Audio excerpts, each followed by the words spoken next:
একা যদি কেউ সিনেমাটা দেখবার আসে, আমি চ্যালেঞ্জ করলাম এই ডেড বডি সিনেমা যদি না একা কেউ দেখতে পারে, আমি ওনাকে 50 লক্ষ টাকা দেবো।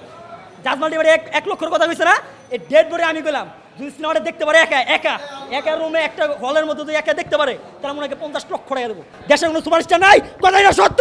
আর এই সিনেমার মধ্যে পুরান দিয়ে দিয়েছে, ডেড বডি আছে নাই, ডেড বডি 100 সিনেমা। এটা হলিউড বলিউডের লোকে পাল্লা নিয়েও এই সিনেমা চলবো। আর আমি মনে করি ইকবাল ভাই ডেড বডি ঈদের সিনেমা রিলিজ না দিয়া সে আমি যে কাজটা করছে আমি মনে করছি একটা বাঘের বাচ্চা, ঠিক আছে। ওনাকে নিয়ে বেশ আলোচনা সমালোচনা হয়, কিন্তু ওনার নামটা এই সিনেমার মধ্যে নাই। কিন্তু আমি ভাবতেও পারি নাই যে ওনার সিনেমার পর্দায় দেখুন, অথচ আমি স্বপ্নে ভাবতাম যদি কখনো যদি ওই ব্যক্তির আমি মানে স্ক্রিনে দেখতে পারি। কিন্তু দুঃখ লাগছে একটাই, ওই ব্যক্তিকে আমরা পর্দায় দেখতে পারলেও কোনো ডায়লগ ছিল না। ওনা 2বার না 3বার কয়েক সেকেন্ডের জন্য ওনাকে দেখা গেছে, এমনভাবে লোকটা নিছে একবার ফাড়াইয়া দিছে। আর হচ্ছে রোশান ভাই, হ্যার যে অভিনয়ের মাথা নষ্ট করে, আমি তো কল্পনাই করতে পারি না যে হ্যাঁ এই ধরনের অভিনয় করবো। এর থেকে এখানেই বোঝা যায় যে আসলে সে একজন অভিনেতা এবং জাত অভিনেতা। আর ইকবাল ভাই পারে একজন জাত অভিনেতা তৈরি করতে, ঠিক আছে। ইকবাল ভাই বলছে না যে একটা গল্পের সুপারস্টার, দেশের কোনো সুপারস্টার নাই, কথাই না সত্য। আর এই সিনেমার মধ্যে পুরান দিয়ে দিয়েছে, ডেড বডি আছে নাই, ডেড বডি 100 সিনেমা। এটা হলিউড বলিউডের লোকে পাল্লা নিয়েও এই সিনেমা চলবো। আর আমি মনে করি ইকবাল ভাই ডেড বডি ঈদের সিনেমা রিলিজ না দিয়া সে আমি যে কাজটা করছে আমি মনে করছি একটা বাঘের বাচ্চা, ঠিক আছে। সিনেমার মধ্যে ছিল অনেক কিছু ছিল, দেখার মতো ছিল। অনেকে ভাবছে যে ট্রেলার দেখে হয়তো বা কিছু নাই। ভাই বিশ্বাস করেন, ট্রেলারে যদি সিনেমা দিয়ে দেয় তাহলে সিনেমা হলে খেললে গাইবেন। ট্রেলার তো জাস্ট পাবলিক লোকে আনার জন্য, তাই না। সিনেমাতে আমি ভাবতে পারি যে এরকম।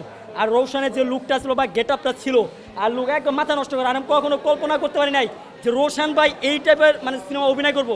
অন্য কোনো ডিরেক্টর যদি রোশান ভাইরে এই অফারটা দিত, জিন্দেগি তো রোশান ভাই এই কাজটা করতো না। কিন্তু একমাত্র ইকবাল ভাই পারছে।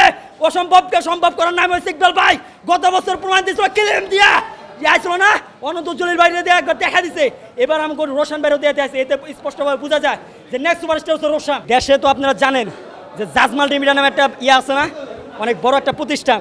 ওনার গত বছর একটা সিনেমা ছিল না জিন, উনি তো মনে করেন পাবলিসিটি পাওয়ার লাইগা আর দর্শক হলে আনার লাইগা হ্যাঁ কি করছে অ্যাম্বুলেন্স এই সে না।